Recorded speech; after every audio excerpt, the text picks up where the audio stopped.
السلام عليكم ورحمة الله وبركاته. كبجمتو في دعوة وردفتو يوتيوب channel كي جلت أرقمتن ويلكم وردفتو كي عشان حركفوني بكم جرت مرتي نجاه رحمن ربي كلمان قبل اسم برحاجراتو إيجا وردفتو كيا من دكيسانو على بيكيسا نجينا كيسنا رقاو سنين جرا وروني وهنگ أمان وردفتني يوتيوب channel كي سبسكرايب بوتني لايك godhanii hordoftan galatooma galanni keessan dachaa haa ta'u ammallee naaf jiraadha jabaadha ammallee laayik sheeriin haamileen jajjabeessaa isiniin jedha.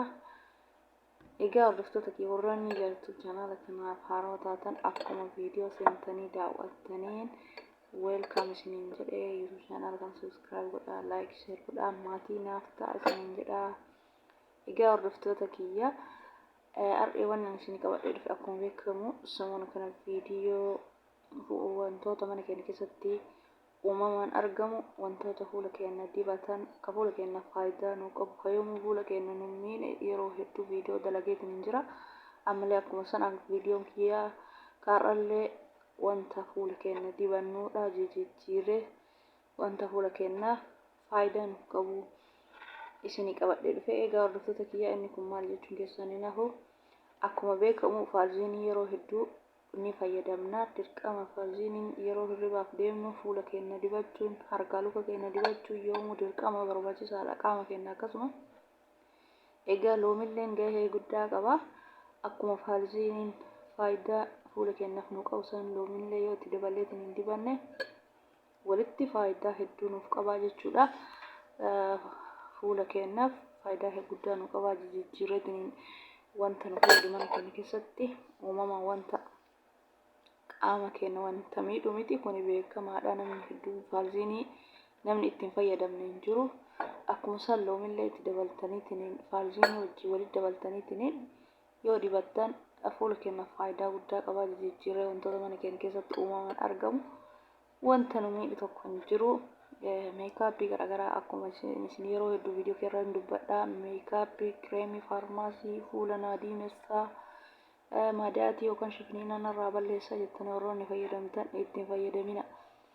Warroonni gurraachina ofirraa balleessuu barbaadan maajuu ilkaanii yookaan saamunaa ilkaanii loomii itti dabalaati dibadha. Warroonni gurraachinaa fi shifniina ofirraa balleessuu barbaadan warroonni fuulli keenya haanuu laafuu fuulli keenya haanuu bareedu fuulli keenya yoo waan dibatiin ni jajjabaata ni gurraachatallee dirqama wantoota mana keenya keessaa dibachuu maasara amma kireemiin haanuu diimessuu shifniina nurraa balleessuu fi faarmaasii binneetiin hin dibanname ka dubbifanneetiin faayidaa isaarraa hin beekne jechuudha.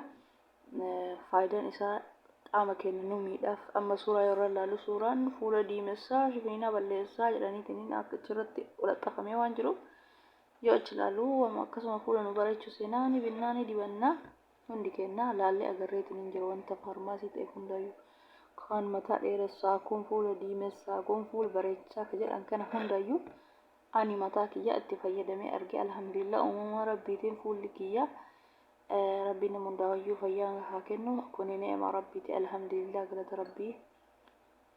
Fuulli kiyya yoo gurraachina hafuura nyaataa ta'e malee waan biraa uumamaan hin qabu alhamdulillah rabbil alamin. Shifniinaan yeroo hafuurri nyaataa sun waan nyaata dalannuuf mana arabaa kana keessatti baay'inaan nyaanni isaanii sa'aatii fi saaba waan hin beekamneef yeroo hundaa ni dalagama. Hafuurri nyaata sanii yoo fuula kiyya ba'u anaa kana shifniinessaa jechuudha. Yeroo loomii kana faalziin walitti dabaleetiin hin dibadhu narraa balleessa haaluma salphaatti akkasuma isinillee itti fayyadama. Kireemii fuula diimessaa jedhanii gurguran faarmaasii gurguran kanallee yeroo hedduu biteetiin hin dibadhatiin hin jira. Waa takka hin diimessu waa takka wanni inni fuulallee achirraa jijjiirama godhee hin jiru. Ani fi mataa kiyyaa bitee argeetiin hin jira. Silaa isinitti argisa amma kireemii san fixeetiin hin gateetiin hin jira. Qaata dhiise bakka nama tureetiin hin jira. Waggaa lama ga'ee jira wala kireemii wala meekaappii qaata. Durillee yeroo baay'ee itti fayyadamu dirqama namni yeroo sirna qabu yeroo tokko tokko ni fayyadama hin fayyadamu. Kanaafuu an gabaabumatti loomii gimmaashaa fi faalziin itti fayyadamaa. Faalziin kun illee ni jira ana amma faalziin isa kana qaba akkuma isin asirratti argitan kana isinitti mul'ata jedhanii yaada. Kaameeraa kiyyaan luka keenyallee, fuula keenyallee, qaama keenyallee yoo isin masaajii gooneetiin itti fayyadamne faayidaa guddaa nu qaba jechuudha. Egaa hordoftoota kiyya Vaaliziinii kana maanka tokkoo fi loomii yookaan leemuna kana itti fayyadamne jechuudha. Wanta akkanaa kana qopheeffanne fuula keessan saamunaa fooliin urgoofne dhiqadhaa. Awwala saamunaa fooliin urgoofne dhiqadheetiin dhufe amma haala kanaan wanta akkana kana qopheeffanne isinitti mul'ata jedheetiin yaada.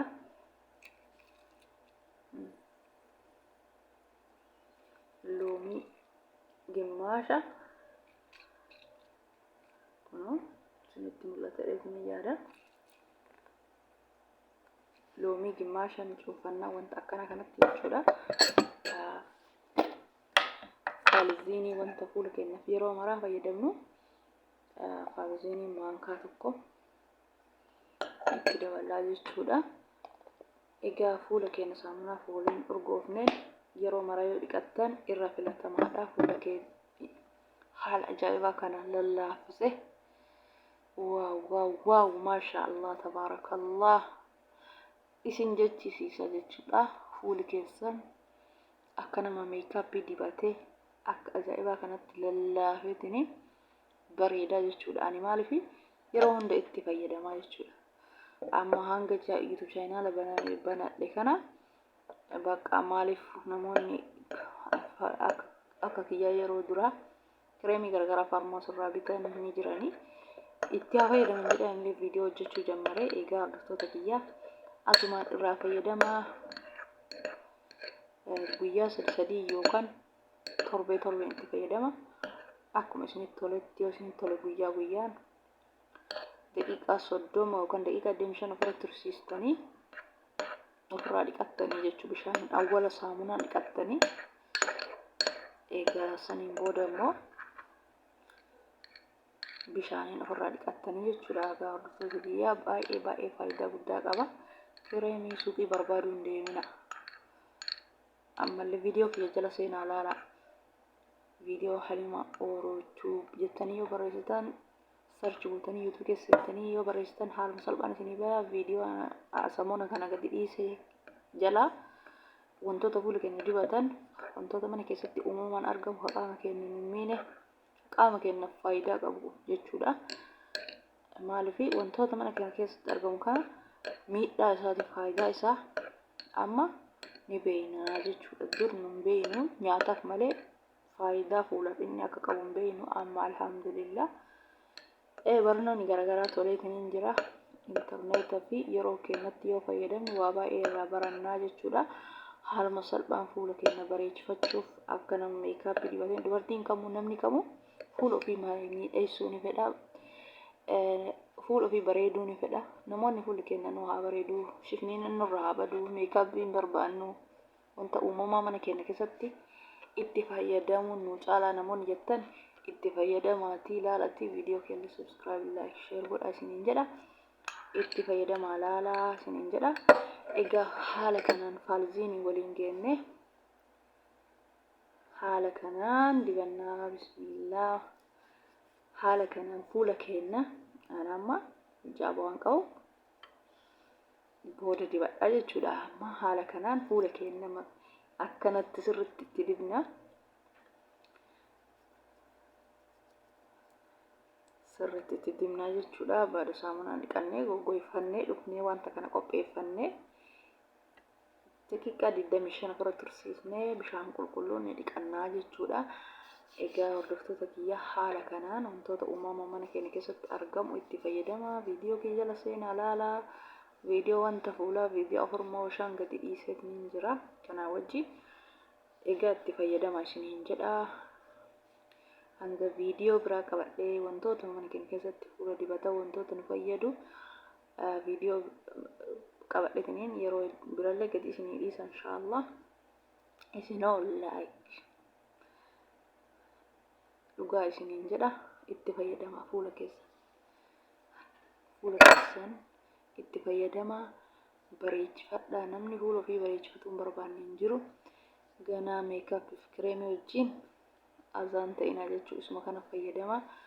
Haala gaariin bareedaa vaaziliin kama yookaan itti fayyadamnu yeroo maraa itti fayyadama. Haala kanaan fuula keenyallee sirriitti masaaj gooneetiin hin dibanne, harka keenyallee sirrii masaaj gooneetiin hin dibanne daqiiqaa 30 dura tursiisnee dhiqannaa. Egaa hordoftoota kiyya viidiyoon kee har'aa kana fakkaata.